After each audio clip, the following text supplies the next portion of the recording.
Right, welcome back, and back to you, Dr. Amany, and the New Republic. And the New Republic strategy is part of Egypt's 2030 vision. Actually, it is the vision, which aims to place Egypt's economy, education, and social justice through a renaissance. From your point of view, how Egypt carried out with the developmental or the sustainable development goals, and at the same time sustained with the social protection program in order to lift the burden from the shoulders of the citizens, give them a kind of decent life, and withstand some of the world crises. We have to recognize that we are talking about two different tracks which sometimes are not parallel to each other. For example, if we recognize India. India is a very rich country and one of the strongest economies in the world, but there are very poor people there, and the lifestyle of people there, unfortunately, they're not very much fortunate. Yes. Yeah. Still, this is the philosophy or the strategy of the decision makers there, and because we have different mentality, we have different culture, we are very emotional. People are having different ideas. They prefer to make people live in better condition. This is much more important for them than having stronger economy or a better future even. يعني they start يعني even we have some الأمثال الشعبية, they used our to say traditional words or statements. Our traditional and our traditions, our traditional Suez. Yes. Just feed me today and no problem about tomorrow. Don't think about tomorrow. This negative way of thinking make people not very active in trying to improve their professional skills. They know somebody will help. They know they will. Nobody is sleeping without having dinner, as we used to say. So we're continuing on with the traditional statements, right? Yeah, this actually which, by the way, is a kind of mindset that we need to completely change. Yes, this is right. The cruel way of the Western life, or even in some Far East countries, if you don't work, you will die. It's no hesitation. But here in Egypt, if you don't work, many people will help you. Even the young gentleman is still living with his family, but there they are kicked out from the family house and they have to start their own life.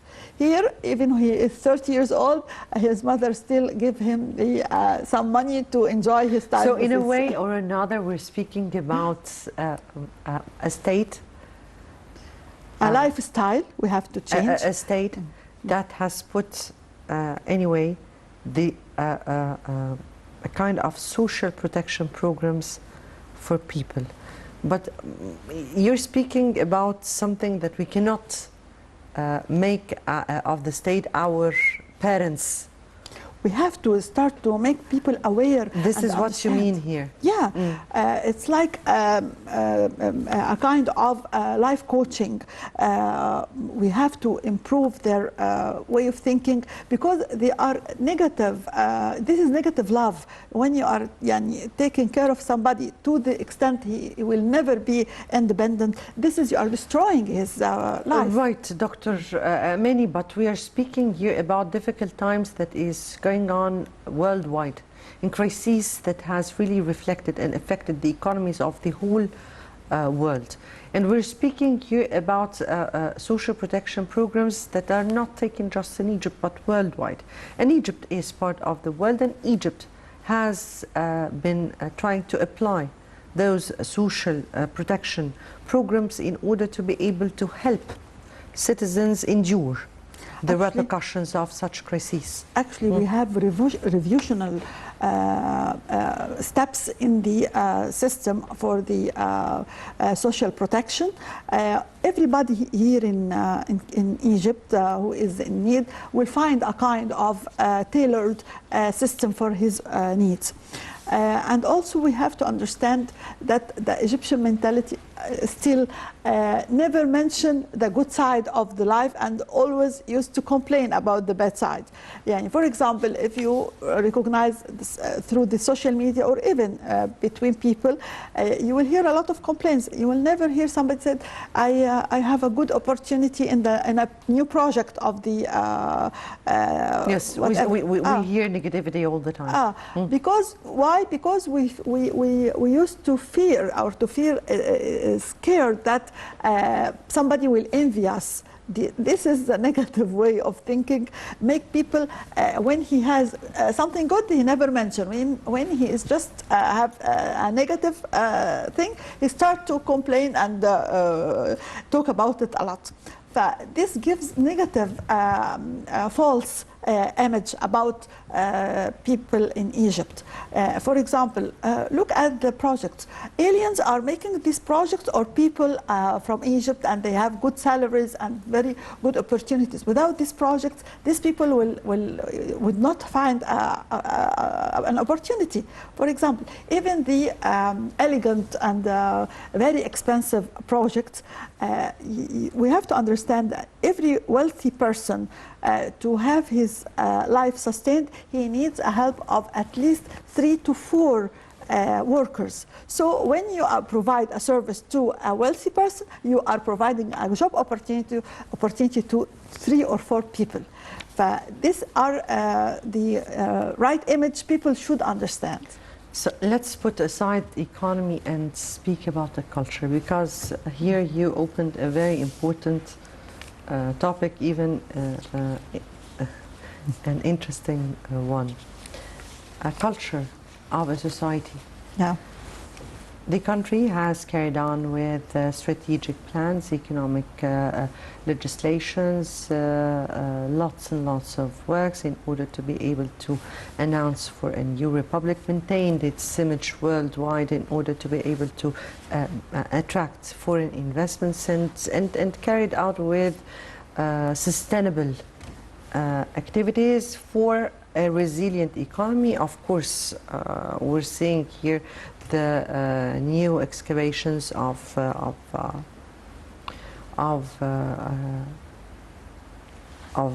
natural gas. We're seeing projects regarding energy, the new green energy, and the economic zones, and all these issues.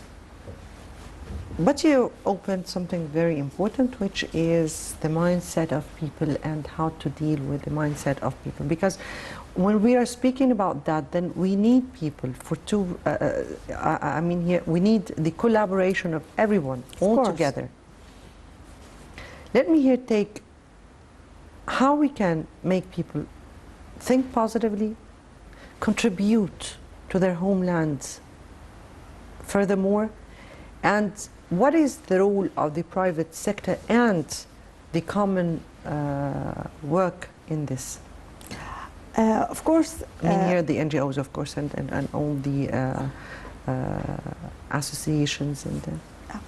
The NGOs must play a very important role in this part, because they are very embedded in the people's life, and they know how they are thinking. They are dealing with them daily, in a daily basis. They can reach them easier and give them the real image about what's happening, and making like awareness campaigns, starting from the simple ideas about the value of work. People must not be waiting for donations and help and suffering and complaining about the prices. Actually, of course, we have crises like most of the countries of the world, but we have to understand the strong economy doesn't depend on cheap prices. It depends on the high standard of living. So like Japan, one of the greatest economy, it's the most expensive country in the world. People there are not suffering because they have high salaries. But we have to improve the skills of people. And they don't have the kind of population we have, by the way. Of course. But we have to make people understand that they should work harder and improve their skills to achieve a better lifestyle instead of just giving donations or decrease the prices, which will eat part of the developmental steps we need to do on other side of the balance of the economy. Dr. Amany, from your point of view, what are the challenges that are really hindering our ability to proceed with our plans and programs? We have to make people more happy with what they achieved. Actually, I've seen a very good and positive. Making people happy, this has never been. Of course, it has never been reached. So let's speak realistically, indeed. Okay. When they make some visits for the people who used to live in random areas and the dangerous areas, and now they are living in Asmarat and different civilized areas, they make kind of visits to the industrial areas. The students and the young youth start to understand and to feel very positive about their country. Because unfortunately we have, the voluntary work. Very important part, of course. It's very important, but we have to work in parallel to make people understand the importance of the voluntary work and to be happy with doing that after they feel trust of what they have around. When I speak about the voluntary work, I'm not just speaking about youngsters who are volunteering for making some works, but I'm also speaking about the big voluntary work in terms of how can we together from all sectors and all levels put ourselves in the same shoes or work hand in hand to go on in our plans or in our path towards what we aspire for of sustainable development. We can watch what others did in this aspect. We will find voluntary work or service is obligatory for graduation of and even for giving high grades in different kinds of educational system in Europe and the Western system. They enforce the young people to work, then they will find a passion to continue.